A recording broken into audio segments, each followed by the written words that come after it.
The Afternoons with Joy podcast is presented by United Faith Mortgage. Let their direct lender advantage save you time and money. Hey, welcome to a new episode of the Afternoons with Joy podcast. I do a radio show on Way FM. You're going to hear producer Tom on this episode as well. And the focus, it's just faith, family, and fun. We try some crazy new Doritos flavors, ketchup and mustard. Honestly, I was surprised by one of them and absolutely hated the other. And we did need Tums after we tried them, so try them at your own risk. We also talk about an awkward encounter that I had in a Hobby Lobby bathroom. There's so many new crazy foods every week. We try them so you don't have to. Get in my belly! Come on! So excited about what we're trying today. Tell us, producer Tom. Well, it's a potato chip, so it's going to be fantastic, I think. So Doritos has new flavors, and we have the spicy mustard Dorito flavor. That's crazy. And ketchup. I'm so excited about this because my favorite food is condiments. Currently, you can only get these on snacks.com. I did a little research and I was like, yes, I will ship chips to my house. Absolutely. So we're going to try the mustard ones right now. I even like the bag. It's all like yellow and mustardy. And I think I would not be into it if it wasn't spicy mustard, but that's a really amazing flavor. Okay, how does it smell to you, Tom? It smelled good. It smelled... like Cool Ranch. It does. All right, let's go. We'll tell you if it's any good. Good crunch. It is very spicy. It is. Right out of the gate, it's extremely spicy. But you know what? That mustard is like, I wasn't sure what kind of mustard it would be. It's kind of honey mustard taste to it. It is. There's a honeyness to it. I actually really like these, but you have to really like mustard. If you opt to not get that condiment, do not come here. Yeah, I feel like if you had a lot of these, you're going to need some Tums. But I'm trying liking to live it. my life. I'm giving that 7 out of 10. What about you? Wow. I was going to give it 8 out of 10. Yes. Okay, Woo! try the mustard. Yes. We're going to try the ketchup next on Facebook Lives. You can search Way FM Afternoons. Mouth's a little burny. It's hot. Or text the word chip to 91979. This is the season when some women go crazy for fall. Everything. Yeah. It's not fall, but anything that smells pumpkin-y or spicy, they buy it. And apparently that's already Tom's home. Yeah, we're walking through the mall, and we didn't even have fall in our brains. And my wife's like, pumpkin? It was probably Bath and Body Works, that store. Yeah, like White Barn, Bath and Body, whatever. We go in there, and all I know is like $150 later. We have tons of pumpkin. And here's the thing, Joy.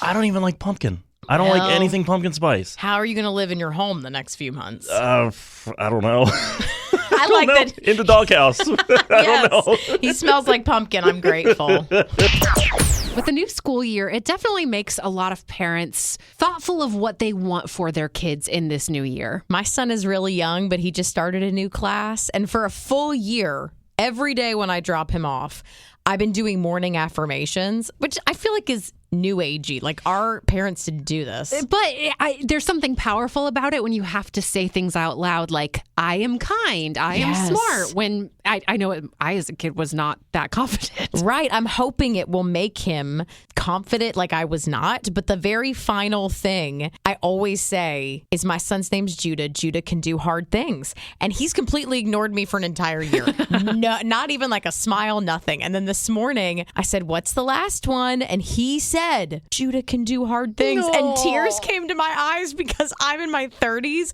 and I just started telling myself that. And I'm trying to remind myself, like, you can walk through this. You've walked through harder things. And I hope he learns it faster. And that's the thing. There are certain everyone wants the best for their kids. So I'm curious, what is something that your kids learned sooner than you did, or you hope that they learned sooner than you did? For Joy, it was Judah saying, I can do hard things. It's something she's still figuring out as an adult. So what's that in your life? Well, I didn't grow up in a home that practiced like Christianity. We didn't believe in Jesus. My son having church and a foundation built on Jesus didn't learn until I was much later in life, and I wish I had that exposure and just that experience growing up. Life is going to get hard and you're going to have doubts at some point. But I know I've seen in my life that having that foundation has made me kind of snap back to my senses faster than maybe I would have otherwise. It also makes people like Becca and me value that our parents had us in church. I do wish my parents would have let me sleep in and go to the later service, though. That's the only regret I have. There's a lot of things that can cause anxiety in your life, but an uncertain future sets me off pretty fast. I was shopping yesterday for some cute home decor because it's one of the ways that I cope. And I saw this sign that said, "She is clothed with strength and dignity, and she laughs without fear of the future."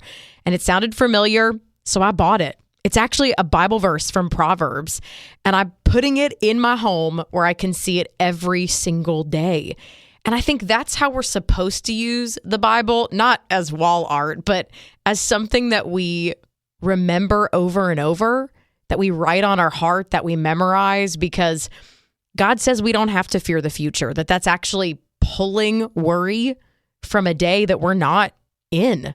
I have no idea what's going to happen in the coming days or weeks, but I want to be the woman who laughs when I think about the future instead of stress shops.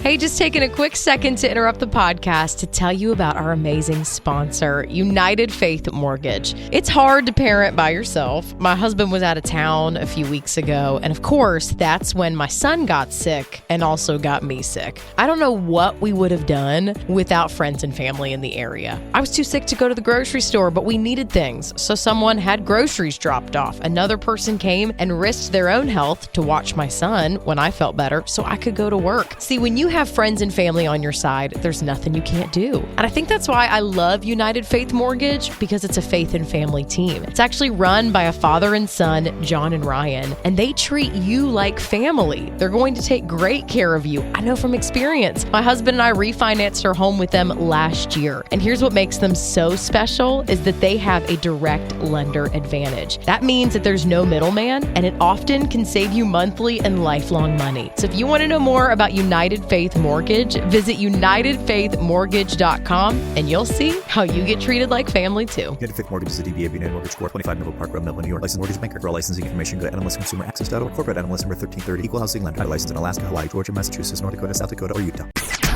You see the news every day, just like I do, and it's often really discouraging. So instead of going over those stories, I'm going to share some joyful news. Here's a story you might have missed out of Omaha, Nebraska. A group of truckers are being called heroes when they blocked Interstate 680. I'm sure a lot of people were frustrated that they couldn't get where they needed to go, but first responders were trying to get to a woman having a mental health crisis on a bridge. She was hanging on to the side, and these trucks got underneath the bridge, blocked cars from moving, and then authorities were able to climb up on top of these big rigs with a ladder and safely get the woman down.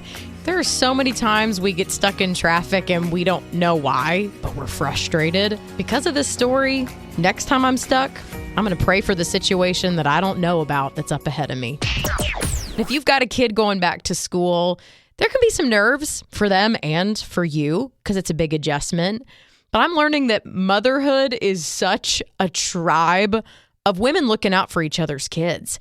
Today, I dropped my son off to his new class at daycare. And when I said, "Come give mommy a hug goodbye," this other little boy, whose parents I know, came up instead and reached his arms up. And I said, "Oh, okay, buddy." So I gave him a hug. And he softly started to cry and say, "Mama." And I looked at the teachers and they just said, "Well, his mom has gone on a business trip and he's really having a tough time." And so I just squeezed that little baby and I tried to make him laugh. And I was his mom for the moment because that's what he needed. And I hope if my baby needs that any morning, that another mom will do the same for him. And there are a few things that make you feel more out of control than someone that you love having to go to the ER. And that was Tom's world this weekend. Yeah, very scary because 1 minute we're fine, we're hanging out. The next minute, my wife had like this tremendous pressure in her head and just dizzy, and she had us sit down. her blood pressure is always perfect and it was elevated. So I'm like, we gotta go. We gotta go see someone. So we went to the urgent care, which urgent care sent us to the ER. That's never a good sign because you're thinking you're going to be in and out, and they're like, this is above what we can handle. It was like peace of mind. They'll let us know you're good. And then they're like, no, you got to go to the ER. So when we got to the ER, she's already stressed. They ran a whole bunch of tests, did a CT scan, like a CAT scan. Like 5 hours later, it turned out everything was okay, but frustrating because she still has the symptoms of the dizziness.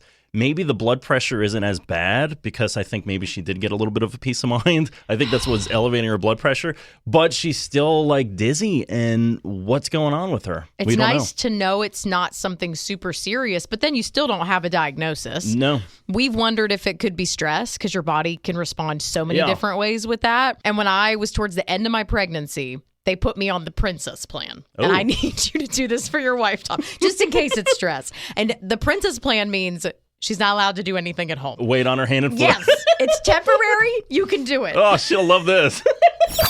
There are a few things more awkward than someone speaking to you in a public restroom.